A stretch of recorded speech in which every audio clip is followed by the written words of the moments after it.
Muri no minsi twagize ibyago ariko kandi bitubera n'inkuru nziza byo kubura umukozi w'Imana ukomeye Bill Graham wakoreye Imana imyaka myinshi cyane aho yatabaruza afite imyaka 99. Nyuma y'urupfu rwe havuzwe byinshi ku murimo w'Imana yagiye akora. Umwe mu nshuti zanjye witwa Dr. Ange Pascal yakoze icyegeranyo cy'ibihe by'ububyutse byagiye biba kuva mu 1900 kugeza uyu munsi. Bituma rero ntekereza cyane kuri iki gihe, ese ububyutse burahari? Ijambo rero tugiye kuganiraho uyu munsi iravuga ngo ububyutse.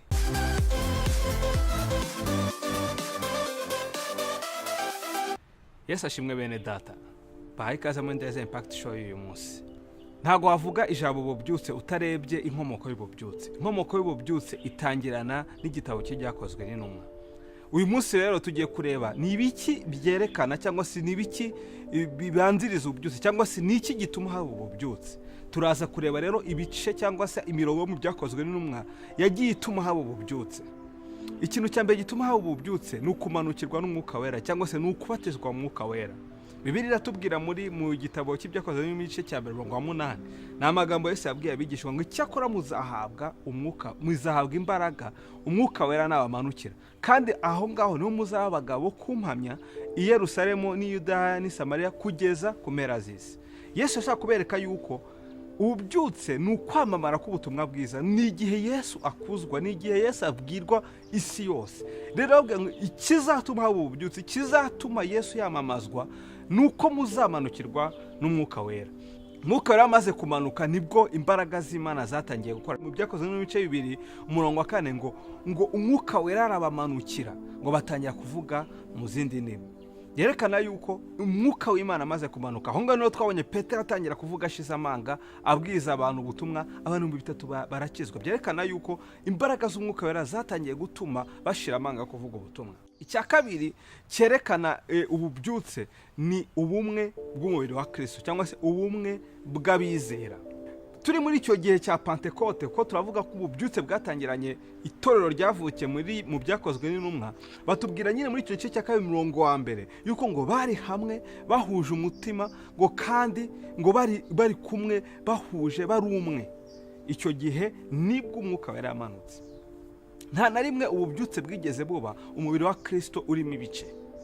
Umubiri wa Kristo igihe watangiye gushyira hamwe, igihe ibice byavuye mu bantu b'Imana, nibwo ububyutse buza. Ntibishoboka, nta na rimwe bishoboka igihe njyewe wo muri ADPR ndeba undi wo mu rindi dini kandi nzikakishijwe nkumva tutakorana. Ntago bishoboka ko ububyutse bwaza. Ububyutse buza igihe amadini avuyeho, ahubwo tukareba umubiri wa Kristo tugakorera hamwe. Icyo gihe nibwo imbaraga z'Imana zikora. Ariko iyo harimo ibice mu bantu b'Imana, ntago ububyutse bushoboka. Icya gatatu ni uguhishurirwa ko Imana ari iy'abantu bose, atari Imana y'abantu bamwe. Ahangaha tubona nyine mu gice cya 10 umurongo wa 34 na 35 ihishurirwa Petero yagize. Yavuze ngo noneho menye, nuvuga ngo hari ibyo atarazi. Yari umukozi w'Imana ariko hari ibyo atarazi. Ntiharazi yuko Imana itarabona ku butoni, ahubwo yavuga ngo menye noneho ko Imana itarabona ku butoni, ngo mu mahanga yose ukora ibyo gukiranuka Imana iramwemera. Igihe tutarumva ko Imana ari y'abantu bose, igihe turumva ko Imana abantu bose bayikeneye kandi ishobora gukorana n'abantu bose, ntabwo byose bushoboka. Petero yumvaga ko Imana ari y'Abayuda gusa, ariko Imana imuhihishurirwa yuko Imana ari y'abantu bose, aho umwizera wese agakora ibyo gukiranuka Imana iramwemera. Ibi rero birafatanye n'icya kabiri, ntabwo dushobora gukorera Imana mu bubyutse mu gihe tukinenana, tucyumva ko Imana ari iyacu, ari tumva ko twigaye twebeza. Imana ni umuntu wese wizeye ijambo ry'Imana agakora ibyo gukiranuka. Icya kane gituma haba ububyutse ni ugushira amanga, ntiducirwe intege no gutotezwa mu kuvuga ukuri. Ibice 19 na 20 igihe Petero nawe yamaze gukiza ikirema, barabatoteje, barabakangisha ngo bareke kuvuga ubutumwa bwiza.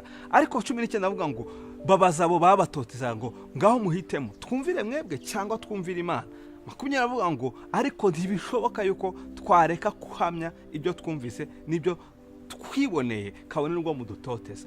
Iyo rero habayeho gutotezwa, itorero ry'Imana rigacika intege kubera kuvuga ukuri, bituma ububyutse butaba. Ariko ububyutse buba igihe abantu b'Imana bahagurutse, bamenye ukuri, baheshura ukuri, bakakuvuga bashize amanga. Iyo bavuze bashize amanga, nubwo gutotezwa byaba, ntibace intege, ububyutse buraza. Ariko muri kino gihe iyo uvuze ukuri bagatangira bakagukritika, ucika intege. Iyo batangiye uvuze ukuri bakavuga ngo uri umuyobe, ucika intege.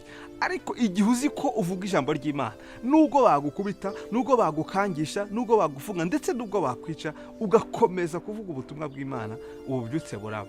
Itorero ryavutse kubera ko abantu b'Imana batotejwe, ariko ntibacika intege, ahubwo uko bagiye batotezwa, ubwami bw'Imana bwaragutse. Icyanyuma cyerekana ububyutse ko bushoboka ni igihe tugendera mu ijambo ry'Imana, ni igihe ibyo tuvuga n'ibyo dukora bihwana. Byakozwe nyuma nyine igice cya 11:26 kuri B, baravuga ngo abigishwa, ngo icyo gihe abigishwa nibwo batangiye kwitirwa muri Antiyokiya, ngo nibwo abigishwa batangiye kwitwa abakristo.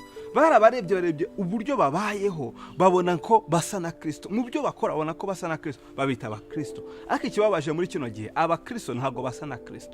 Benshi bitwa ko ari abakristo, igihugu cyacu kirimo pourcentage y'abitwa abakristo, ariko urebye abasa na Kristo ni bakeya. Ububyutse bwo bushoboka igihe abitirirwa izina ry'Imana bakoze nk'uko Kristo yakoraga. Icyo gihe nibwo ububyutse buza. Bene data, ibyo bintu bitanu ni ngombwa kugira ngo ububyutse buze. Ububyutse ntibuzaza umwuka wera atamanutse. Ububyutse ntibuzaza ubumwe bw'itorero butahari. Ububyutse ntibuzaza nta gushira amanga ngo tuvuge ukuri nubwo twatotezwa. Ububyutse ntibuzaza tutarahishurirwa ko Imana ari abantu bose. Ububyutse ntibuzaza tutagenda ngo dukore iby'ijambo, atari kurivuga gusa, ahubwo no kuribaho, ku buryo abantu babona yuko koko ibyo tuvuga n'ibyo dukora bihwana. Bene data, iki ni igihe Imana ishaka kuzana ububyutse. Ububyutse si ubwa ku gihe cya Billy Graham gusa. N'uyu munsi Imana yazana ububyutse nitugendera koko mu bisabwa kugira ngo ububyutse buze. Imana ibaho umugisha, gira uruhare kugira ngo ububyutse bube, nanjye ngira uruhare, maze izina ry'Imana ryamamazwe, abataramenya Kristo bawumenye. Yesu abaho umugisha. Amen.